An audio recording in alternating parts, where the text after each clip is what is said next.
बिस्मिल्लाहिर्रहमानिर्रहीम अस्सलाम वालेकुम। हकीकत टीवी साइंस एंड हेल्थ में खुश आमदीद।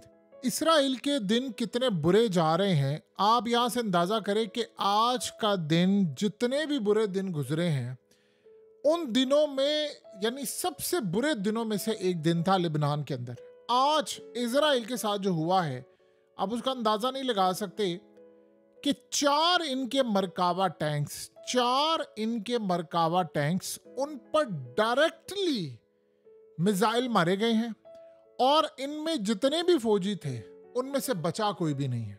यानी आप यहां से अंदाजा कर लें कि उनके जो फौजी हैं जख्मी, और ऐसी सूरत हाल नहीं, इतने तबाहकुन ये हमले थे, इतने तबाहकुन हमले थे कि टैंक्स वहीं पर तबाह हुए। और हिजबुल्लाह ने इस वक्त अनाउंस किया है कि हमने इनको इतनी बुरी तरह मारा है कि कोई इलाका, कोई गांव, कोई चीज़ ऐसी नहीं है जो इनके कब्जे में हो। लड़ाई जारी है, यानी ये कह दें कि हमने फुली कंट्रोल ले लिया, सवाल ही पैदा नहीं होता। और वहां से जो सबसे बड़ी बात है, उन्होंने जो लिस्ट जारी की है वो कह रहे हैं 700 से जायद अब तक हम इजराइल के फौजियों को लूला लंगड़ा कर चुके हैं। हमने इतना उनको मारा है, इतना जख्मी किया है, उनके ड्रोन्स मार दिए हैं, 4 हमने उनके मिलिट्री बुलडोजर तबाह कर दिए हैं। और तकरीबन, यानी इस वक्त की जो सूरत हाल है, उनके पास फिगर नहीं है पूरा, लेकिन 100 से जायद के करीब इनके जाहिर सी बात है मारे जा चुके हैं। अगर हम इसमें वो भी ऐड कर लें कि जो रिसेंटली इन्होंने किरियात शमूना से लेकर मिलिट्री बेसिस वहाँ पर हर जगह हमले किए हैं, तो ये फिगर इतना आगे चला जाता है कि जिसका अंदाज़ा नहीं लगाया जा सकता। और ये इजराइल की कुल कारकर्दगी है जो उन्होंने रिसेंटली लिबनान पर हमले के बाद की। देखिए, एक बात तो तय हो गई है कि हसन नसरुल्लाह को मारने के बाद इनकी जो सूरत हाल है वो बड़ी ख़राब है। अब रही बात हिजबुल्लाह की या इजराइल की, इजराइल ने कहा है जी हमने उनकी बेसिस फलाना किया, हमने उसके टनल्स पकड़े, हमने ये किया वो किया। लोग इस बात पे नहीं आ पा रहे। अब इस बात के ऊपर कोई सूरत हाल ऐसी नहीं है। यानी आप ये सोचें कि इस आग से, आप इस तस्वीर को देखें जिससे आपको अंदाज़ा होगा कि इसराइल इस वक्त कितनी हैवी प्राइस पे कर रहा है, कितनी हैवी प्राइस पे कर रहा है, जिसका आप और हम अंदाज़ा नहीं लगा सकते। कि उसकी प्राइस इतनी ज़्यादा हो गई है कि ईरान और रूस, जिनको दबाना था, वो दुनिया की ताकत बनकर ब्रिक्स में उभर आए हैं। और हालत ये हो चुकी है कि आज इजराइल को, यानी तकरीबन 1 महीना होने के करीब है, और उन्होंने ईरान पर अभी तक हमला नहीं किया। बार बार कभी ये सूरत हाल के मौसम ख़राब है, कभी ये सूरत हाल की जी वो हम पर हमला हो गया था, या फिर ये जी हमारे डॉक्यूमेंट्स लीक हो गए थे। सबसे बड़ा जो इस वक्त इनको मसला पैदा हुआ है वो है लिबनान की जंग। लिबनान की जंग पर इस वक्त बिल्कुल इंटरनेशनल मीडिया फोकस नहीं कर रहा। सिर्फ आपको एक ही बात बताई जा रही है कि जी उनके अस्पतालों में ये है वो है। आपको पता है रूस ने भी अपने जर्नलिस्ट भेज दिए, इंटरनेशनल मीडिया ने भेजी है, अरब मीडिया ने भेजे, सारी दुनिया ने भेजे हैं कि जाओ जी जाकर बताओ। अब ये मामला इसराइल के लिए बड़ा खतरनाक है कि लिबनान की जो सूरत हाल है, लिबनान कई गुना ज्यादा स्ट्रांग है।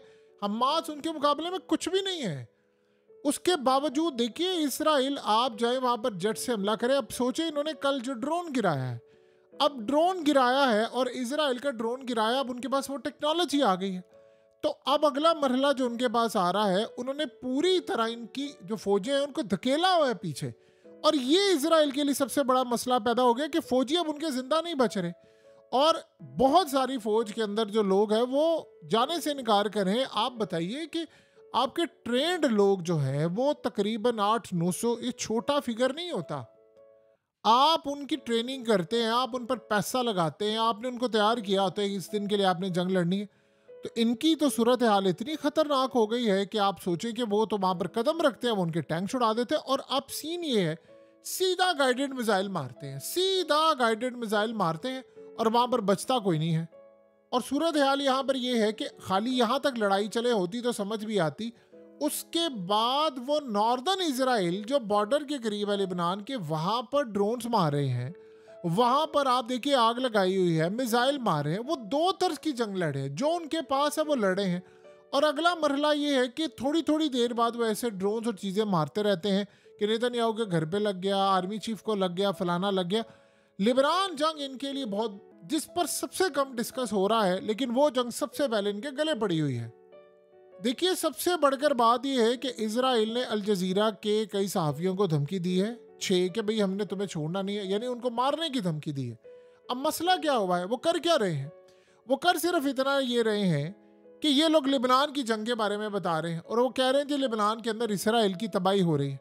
तो आप ये सोचें कि जब आप इस तरह का काम करेंगे, आप लिंक उनको कर देते थे, ये हिजबुल्लाह के, ये हमास के, ये फलाने के, ये वो सहाफ़ी, आप अपने टाउट से पूरी दुनिया के अंदर बता रहे हैं हमने 2000 हिजबुल्लाह के फाइटर्स मार दिए, हमने जी फलाना कर दिया, टिमकाना कर दिया। ईरान ने हमला किया ना इसराइल के ऊपर, आप जाने क्यों नहीं दे रहे इंटरनेशनल मीडिया को? जाने देते ना, निवातम बेस पर जाने देते ना। आपके बकौल ये सारी सूरत हाल ये उसने, यानी आप ये सोचे ईरान ने इनकी ईंट से ईंट बजा दी, ईंट से ईंट बजा दी, तो इनके बकौल एक बंदा हमारा जख्मी नहीं हुआ। आप सोचे 90% मिसाइल, ये निवातम बेस पर जाकर जो ईरान के मिसाइल हिट हुए थे, ये क्या थे? वहां पर आपने क्या छुट्टियों पर सारे गए हुए थे? पूरी बेस आपकी उड़ा दी है और वहां पर आपका कोई बंदा ही जख्मी नहीं हुआ। सो अब वो टारगेट कर रहे हैं इनको, क्यों? वो कह रहे हैं जी लिबनान की आप सूरत हाल सामने क्यों लेकर आ रहे हैं? अब लिबनान असल में गले पड़ा हुआ है और इस पर सबसे कम बातचीत हो रही है। एक एक लम्हे की खबर मिल रही है पुतिन को। देखिए, जंग के अंदर लोग मारे जाते हैं, ये बात तय है, आपका नुकसान भी होता है, लेकिन लिबनान की जंग बहुत ज़्यादा कॉस्टली पड़ गई है इस वक्त इजराइल को। और ये बात इजराइल को अंदाज़ा हो गया है कि हमारी फ़ौज जो है वो अब उस लेवल पर काम नहीं कर सकती, और अगर इन केस हमने ईरान पर हमला कर दिया जो उन्होंने करना है, तो उसके बाद जो कॉन्सिक्वेंसेस होंगे, देखिए अमेरिका असल में रगड़ा जा रहा है पूरी तरह, ब्रिक्स ने इनको रगड़ कर पीस दिया है। और जैसे ही हमला करेंगे, ये जेन में रखिएगा, जैसे ही इसराइल हमला करेगा तो आप देखेंगे बहुत सारी कंट्रीज अमेरिकी कैंप से निकल कर ब्रिक्स में आ जाएंगे। आपको पता है कि अभी इतनी बड़ी कंट्रीज ने इनको कहा है कि हमने ज्वाइन करना है, उन्होंने कहा नहीं हम नहीं कर सकते। अल्टीमेटली आपको नजर आएगा कि यूरोपियन कंट्रीज भी आ जाएंगी। आप बताइए, आज 150 के करीब रॉकेट्स मारे गए हैं ड्रोन समेत लिबनान की जानिब से। वो दो तरह से लड़ाई लड़े, एक तो वो तिल अवीव तक हमला कर रहे हैं, किरियात शमूना से लेकर हाइफा, ये सारा उन्होंने रखा हुआ है, नॉर्दर्न एरिया सारा टारगेट कर रहे हैं। दूसरा, लिबनान के अंदर उनको मारा जा रहा है। ये बड़ी अजीब सूरत हाल है, ना ये अफगानिस्तान में हमने देखा, ना वियतनाम में देखा, ना किसी और जगह देखा। आप एक तरफ रोक रहे हैं फौजों को कि आपको हमने रिस्ट्रिक्ट करना है, पीछे तक लड़ाई जारी है। ये अक्सर आपको तो मनाजिर नजर आते हैं जी, वो इजराइल की फौज लिबनान के अंदर है। लिबनान के अंदर जाना कोई मसला नहीं होता, आप जिंदा वापस आते हैं तब बात तो तब है ना कि आप जिंदा वापस आइए, आप कहते हैं इलाका हमने फतह कर लिया, लड़ाई जारी है, जाहिर सी बात है आपकी फौजी। अमेरिका अफगानिस्तान में नहीं था, लड़ नहीं रहा था, अगले उसको मारे थे। एंटर होना अलग चीज़ है, एंटर होकर आप तस्वीरें बनवा ले, आप वीडियोस बनवा ले, वो जी हम तो चले गए लिबनान में, आगे भी तो देखिए उसके बाद आपके साथ होता फिर क्या है? आपकी लड़ाई जा रही है, जाहिर सी बात है आप एंटर हुए हैं तो आपके साथ लड़ाई तो होनी है। और वो बेवकूफ़ नहीं बैठे हुए, आप अपनी कौम को बताएं कि जी वो हम अंदर चले गए, आपको अंदर लाया जाता है, फिर उसके बाद आपके टैंक्स जाते हैं।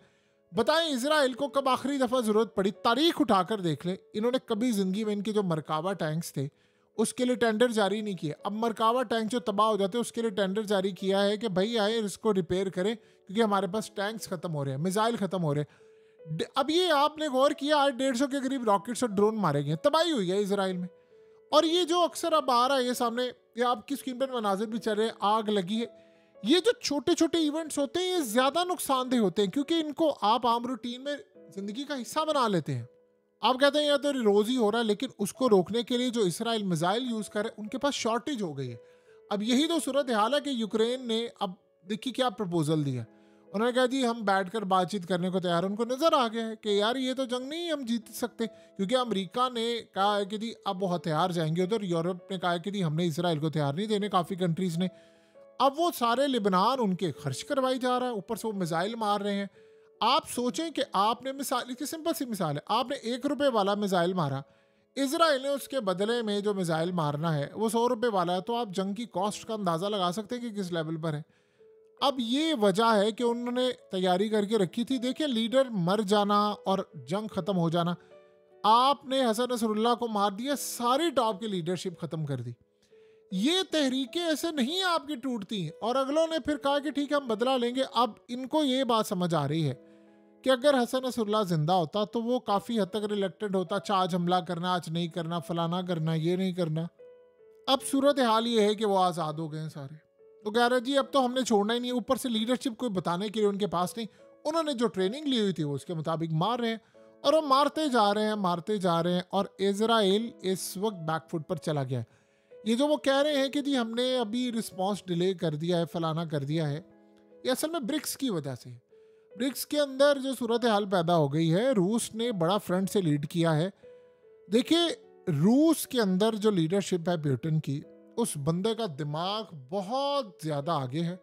उसने पिछले तकरीबन 2-2.5 सालों से इनसे लड़ाई की, 3 साल अब तकरीबन होने वाले हैं, और 3 साल के बाद अब वो लेबनान और इनकी साइड पर आया। तो इजराइल को अंदाज़ा है इस बात का कि मामलात कितने ख़राब हमारे साथ हो चुके हैं, लेकिन फिर भी वो लड़ना चाहते हैं। अगर तबाह होना चाहते हैं तो बस ठीक है, फिर उनकी मर्जी है। हकीकत टीवी साइंस एंड हेल्थ की इस वीडियो के नीचे कमेंट ज़रूर कीजिए, अपनी राय का इजहार ज़रूर करें, और इस वीडियो को हर जगह शेयर करते हुए चैनल को सब्सक्राइब ज़रूर करें।